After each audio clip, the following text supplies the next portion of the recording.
Hi Fire Signs, Aries, Leo, and Sagittarius. Welcome po sa ating channel. At ito ang inyong Daily Gabay Tarot reading for November 18, 2023.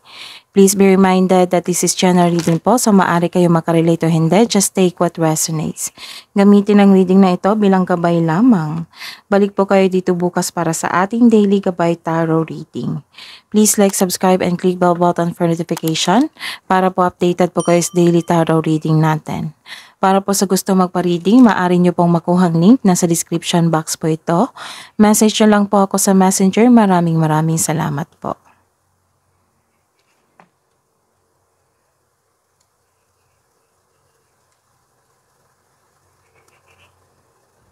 Spirits guys, ano po ang ganap? Ano po ang ganap sa araw na ito ngayong November 18, 2023 para po kay Aries, Leo, and Sagittarius?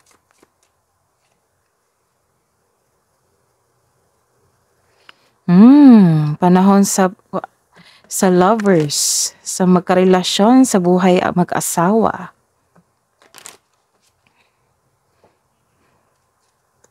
Spirits guys, ano po ang ganap sa araw nito ngayong November 18, 2023?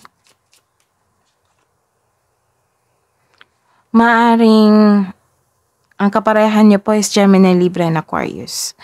Panahon sa pag-ibig ngayon, maaring wedding anniversary nyo ngayon, or ikinasal ngayon, or nagkaroon ng wedding anniversary or monthsary.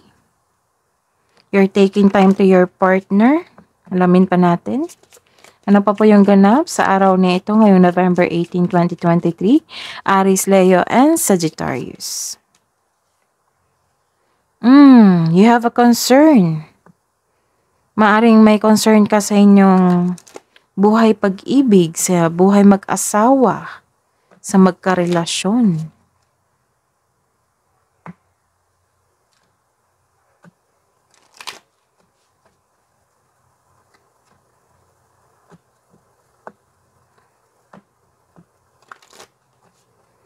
Spirits guys, ano po ang mensahe nyo po para kay Aries, Leo, and Sagittarius ngayong November 18, 2023?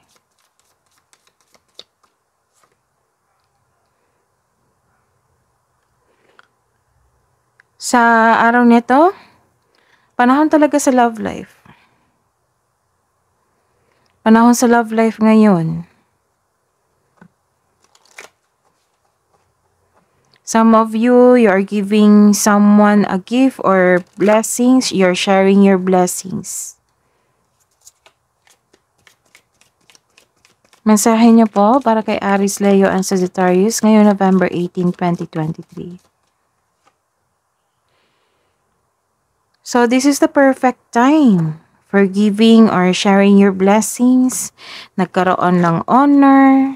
Nagkaroon talaga ng panahon sa buhay pag-ibig ngayon, panahon sa inyong sarili, nagkaroon ng growth sa inyong sarili, nagkaroon ng self-love. Ayun.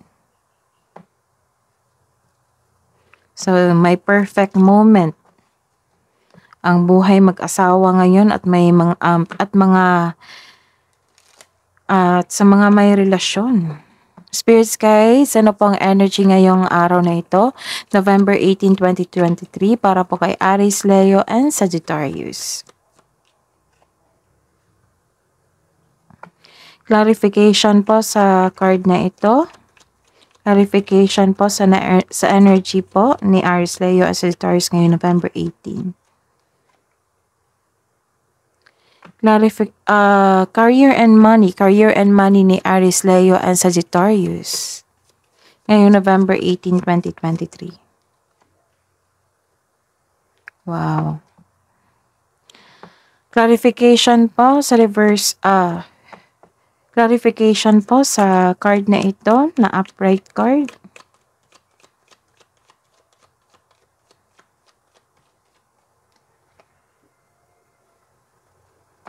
Love and romance, self-love, partnership, and romance ni Aries, Leo, and Sagittarius ngayong November 18, 2023. Clarification po sa card na ito.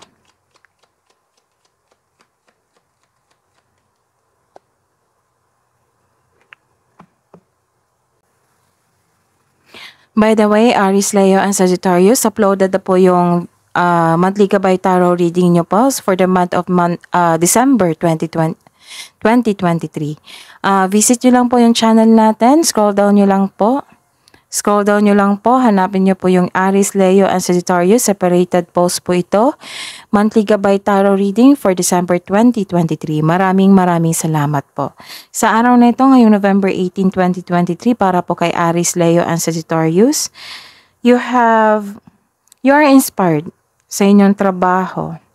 Nagkaroon kasi ng direction and focus eh. You have determination and concentration and perseverance. So this card tells you na you should have a clear intention, focus, and a plan for action. Create a solid plan before you can make a big decision para hindi kayo ma-pressured.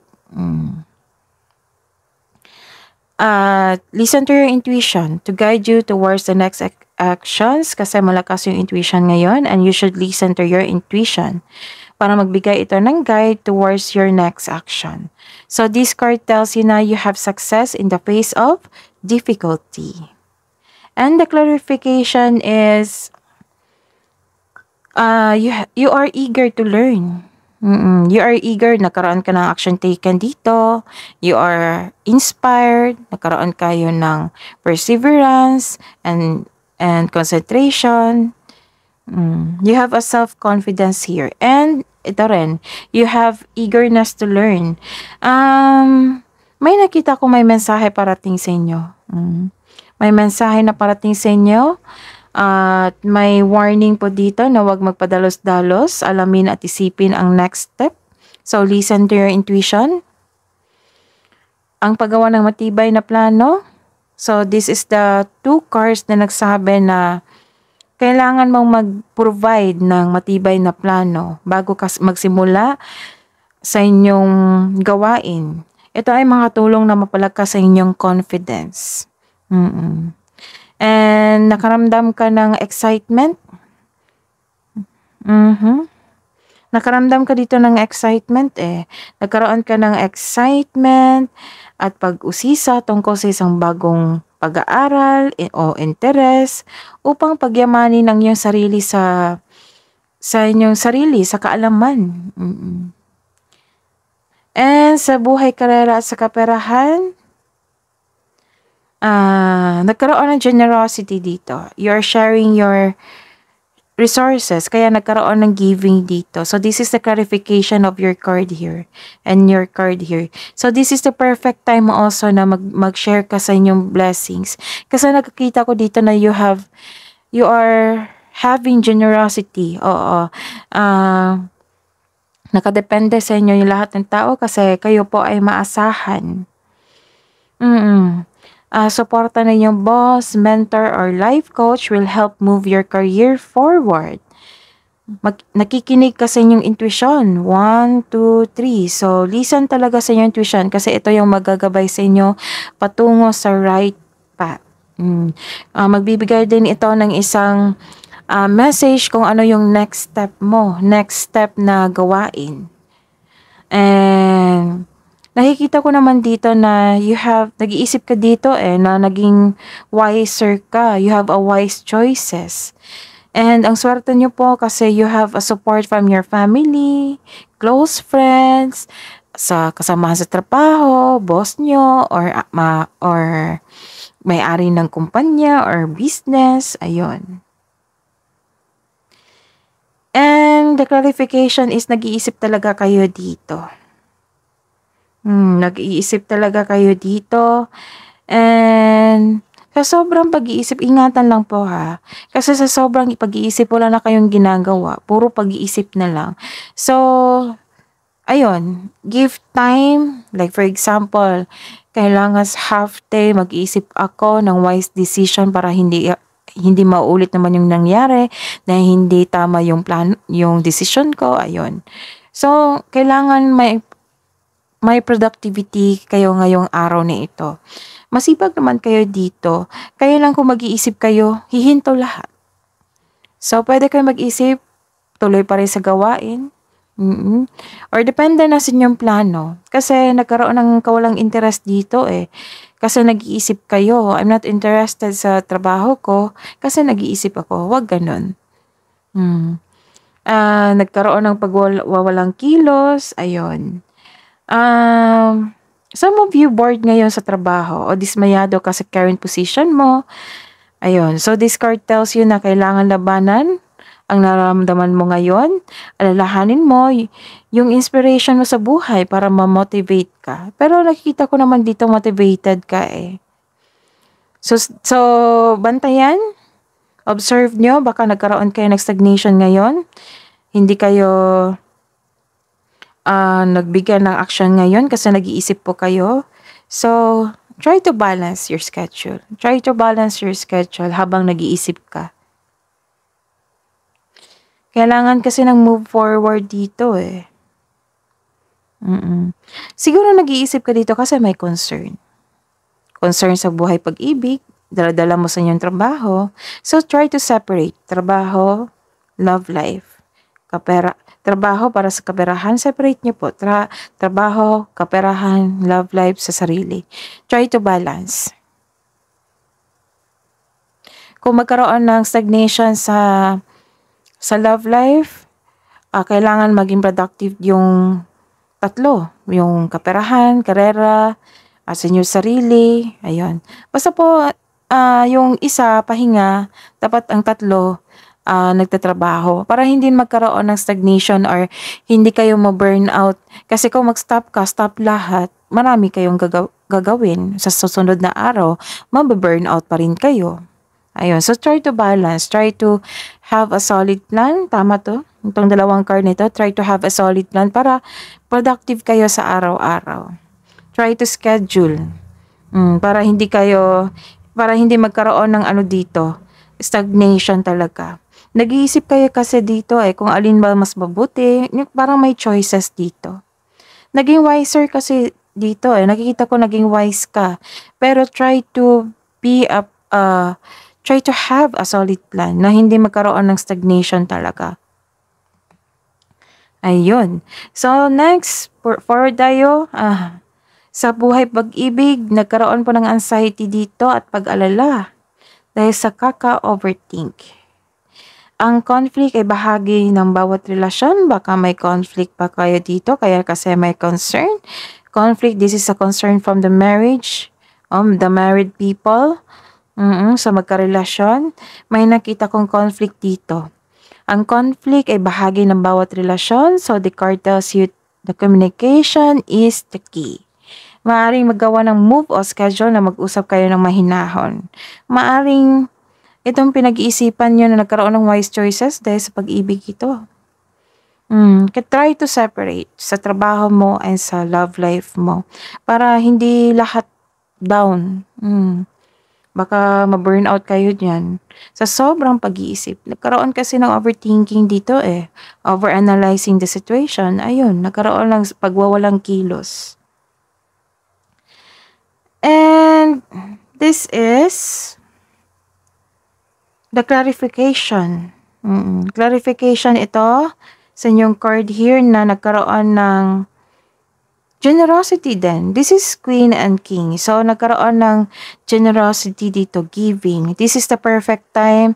This is the perfect time na i-share nyo yung blessings na receive nyo. Nagkaroon din ng wealth dito. May matatanggap kayong kaperahan or nagkaroon kayo ng masaganang buhay. Nakikita ko dito financial stability kayo. Nagkaroon kayo ng financial stability kayo or mag-couple. May maging partner kayo. Sa mga single dyan, nakita ko dito. May maging partner kayo na financial stable at sobrang generous na parating. Or pwede din ito sa inyo, pwede din kaparehan nyo to na na-reach na niya ang financial maturity. Sa mga single dyan, gusto nyong munang magbili ng lupa at magtayo ng bahay at magbuo ng pamilya bago pumasok sa isang seryosong commitment. Sa mga may relasyon, may plano kayong magbakasyon after this. Siguro mag-uusap na kayo. Mag-uusap na kayo para ma-fix na yung problema nyo sa buhay mag-asawa, sa buhay magkarelasyon. So, sa mga single ngayon, sa mga single ito, wise kayo na tao. Kasi inuuna nyo yung mga needs bago pumasok sa isang seryosong commitment. Nagkaroon talaga ng panahon sa sarili dito.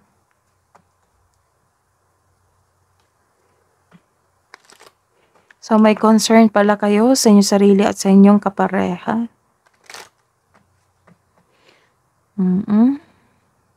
You're making wise decision dito. Spirits guys, ano pa ang hidden truth? Iniisip mo anong iniisip niya para po sa Aries, Leo, and Sagittarius ngayong November 18, 2023. I left when I saw you with someone. Ooh. Para po sa mga may relasyon.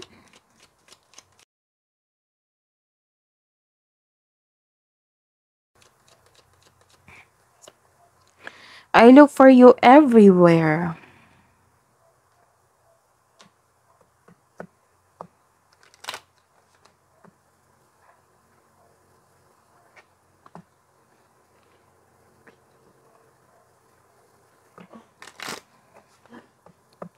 Pasensya na po, maingay po yung aso.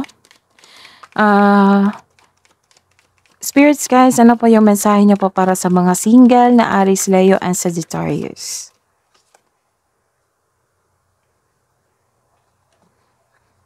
Para makalma kayo, look to the stars para ma-relax kayo or makalma. Some of you, magkaroon ng calm and relaxation if you are looking to the stars, to the moon. Ano pa yung mensahe niyo po para sa mga single po? Spirits guys, para po kay Aries, Leo, and Sagittarius. Step out from your comfort zone and try something new.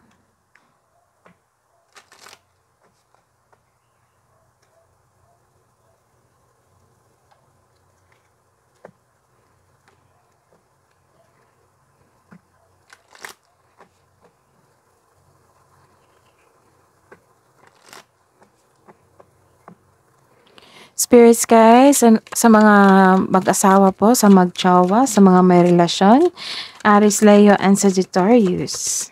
Ngayong November 18, 2023. And avoid the trap of mistaking a fantasy for a true soul connection.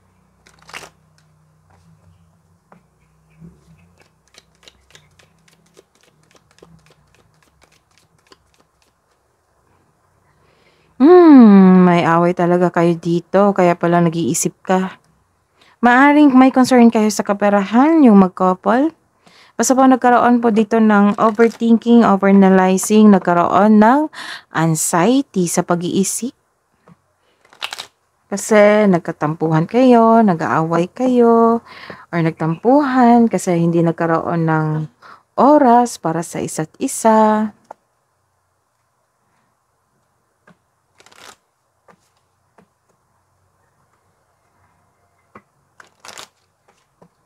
Spirits guys, ano po ang wisdom message niyo po para kay Aries, Leo, and Sagittarius ngayong November 18, 2023? 7 deadly sins, so may destructive talaga. May distraction talaga nagaganap. May intense na gaganap. So, you have to be careful. You put boundaries. Kasi may distraction dito intense. May masakit magsalita. So, you have to protect yourself, your inner peace.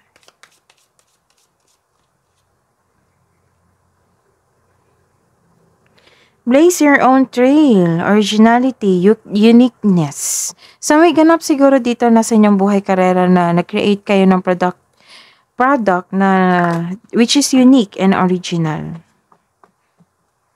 Or may naisip kayo na isang plano sa isang proyekto na naging unique or this is an original.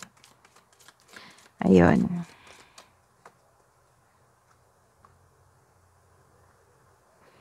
So, may advice din dito na sabi ng cards na be you.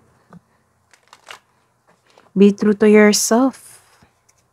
Ikaw ba ang advice niyo po para kay Aries, Leo, and Sagittarius ngayong November 18, 2023? Work through your fears. Dito sa buhay karara sa kaperahan, naging wise ka kasi. Kasi natakot ka na bumalik sa palpak yung trabaho mo, na hindi, anong tawag dito? Na hindi tama yung desisyon nyo. Naging palpak yung desisyon nyo, yun. Nagkaroon kasi ng experience ka dati na ayaw nyo nang maulit. So, kaya sabi ng cards dito na work through your fears. Kailangan mong pagdaanan yan at bigyan ng solusyon at ma-overcome. Kabang advice po para kay Aries, Leo, and Sagittarius ngayong November 18, 2023. Your hard work is paying off kasi nakita ko dito may financial stability ka, may mga blessings ka natanggap kasi nagkaroon ng generosity Right? So, nagkaroon ng generosity kasi may natanggap kayong malaking blessings. Kung sobra yan, may ganap talaga na sharing of blessings. Di ba po? So, may problema lang talaga sa inyong relasyon ngayon. At sa inyong sarili kasi nagkaroon kayo ng anxiety. So, work for it. Spirits guys, ano po ang Spirits guys, angels, archangels, mensahe niyo po para kay